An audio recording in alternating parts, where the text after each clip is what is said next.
In this video, I'm going to walk you through relieving some spring pressure on the decompression assembly on the CRF450s. This should work from '09 to 2014, possibly 15, but I haven't looked into 15s yet.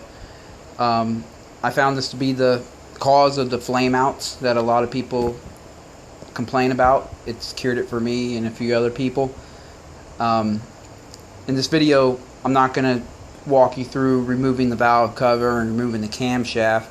You should already know, or you should generally know how to do that. And if you don't, you can maybe find another video on YouTube that discusses maybe valve adjustments or something, and you'll get the instructions on removing the camshaft. So let me go ahead and remove that and get the cam out, and we'll go from there. Okay, here I have the cam in hand. This is the weight for the decompression assembly right here.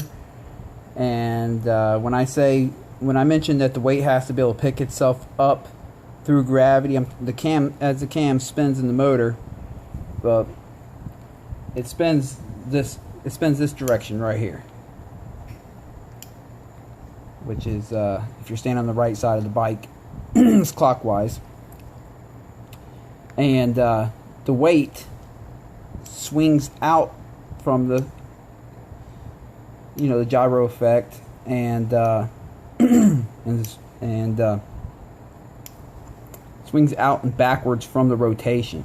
So what happens is, when the motor first fires, the quick acceleration on the first fire when you kick it, it spins so quickly, the acceleration ramps up and it kicks the weight out, and then the spinning, the rotations keep the weight out.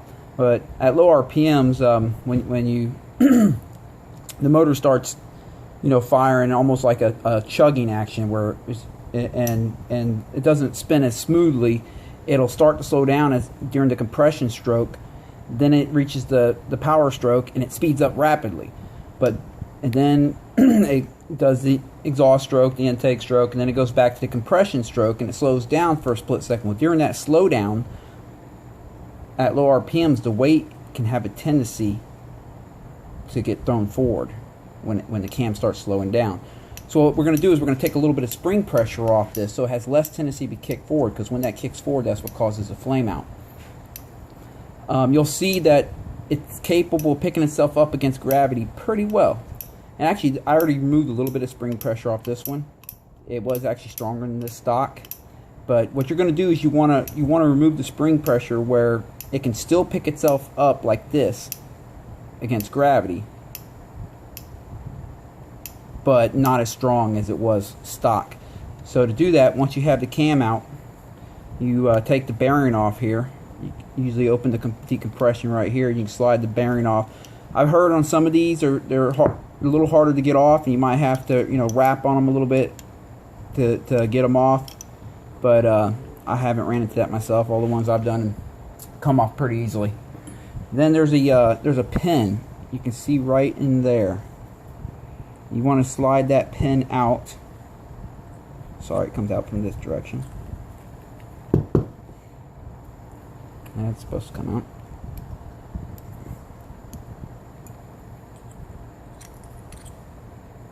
Maybe it needs something longer to stick in there. Let's see. Let me try magnet again.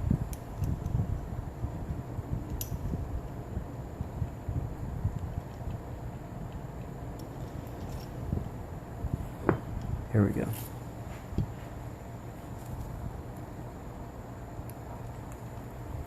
Yeah, there you go. You just find something to stick in there to pull it out. Once you pull that little pin out, you'll be able to slide the decompression assembly out. Now there's a plunger right here. That's what the decompression, when it opens and closes, it raises and lowers that plunger, as you can see right there. You don't want to lose that. As you slide it out, be careful with the spring. Just kind of slide it off with your finger, help it out a little bit. There you go. And I like to remove the plunger just so I don't pick up the cam a minute later and it goes flying off or whatever. There's a spring, you slide it off. Now I've had people ask me, how far do you bend the spring? Again, you bend it as much as you need to remove tension, but still leave a little bit of tension on, so that the weight can still lift itself up and close itself under gravity. Now, where you want to bend it at, you'll see that there's one end that's a C shape, and the other end's just block my finger, just straight. It's a straight one you want to bend, and you want to bend it counterclockwise if you have the straight end closest to you, like that. You want to bend it counterclockwise. I've already bent this one a little bit, but I'm going to add a little more to it.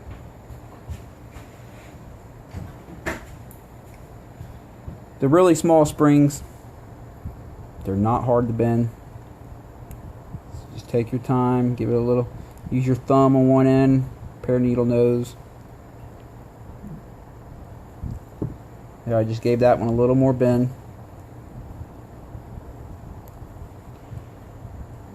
And then I'll reassemble it and see how that works out.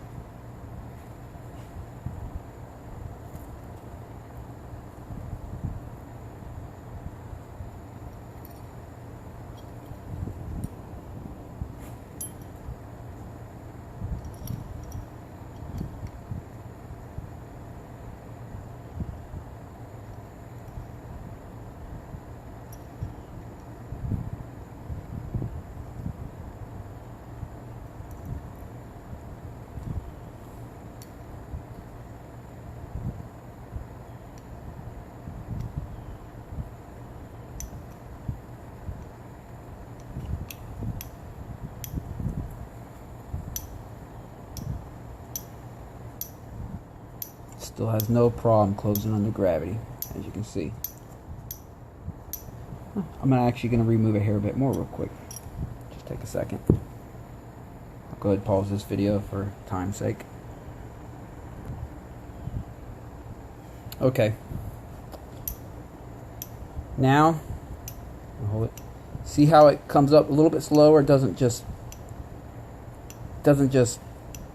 slam itself back inward.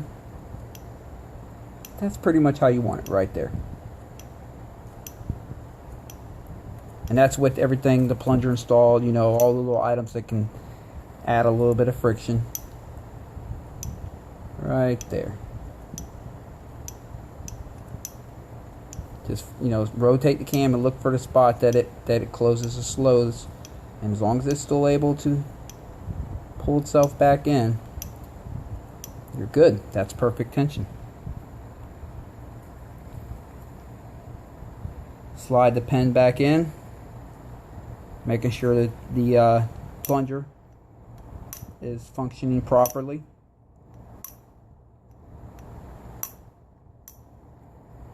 The pen's back in. Open the weight so you can slide the. Oh, make sure you put the bearing on the proper direction. There she is. It's as simple as that. I'll go ahead and reinstall it on the bike, start her up, make sure everything's good. One more thing too. I found that if you adjust your exhaust valves on the looser end, meaning more clearance, it's more likely that the decompression can prematurely kick back on as the RPMs drop down low. So normally when you adjust your intake valves on these bikes, or a Yamaha or Kawasaki that has two cams, you're only dealing with a camshaft, a valve with a shim bucket on it, and you look for a certain amount of friction, or you know, or whatever when you slide the shim in there, and that's, you know, usually the your measurement. But on the exhaust valves of the CRF450s with the Unicam, you have a rocker arm system, and this rocker arm has a lot of, you know, little areas that it can you know, it can move around a little bit and make readings kind of not as accurate. So what I've found is, since 11 thousandths for the exhaust is the spec, give or take 1 thousandths, I try to set it where, since 12 thousandths would be the the loosest setting that is within specs. I try to make it where I can hardly get a 12 in there. I mean, I literally have to force it. You see, it doesn't even, hardly even wants to come out. And however, when I slide the 10 thousandths, which is the tightest setting, it slides in and out pretty easily, but there's just a little, you see, there's just a little bit of friction. Just a little bit. And I found that to be a good setting. It applied that setting along with the decompression spring, and it should completely cure your flame outs. So I appreciate it. If you have any questions, let me know.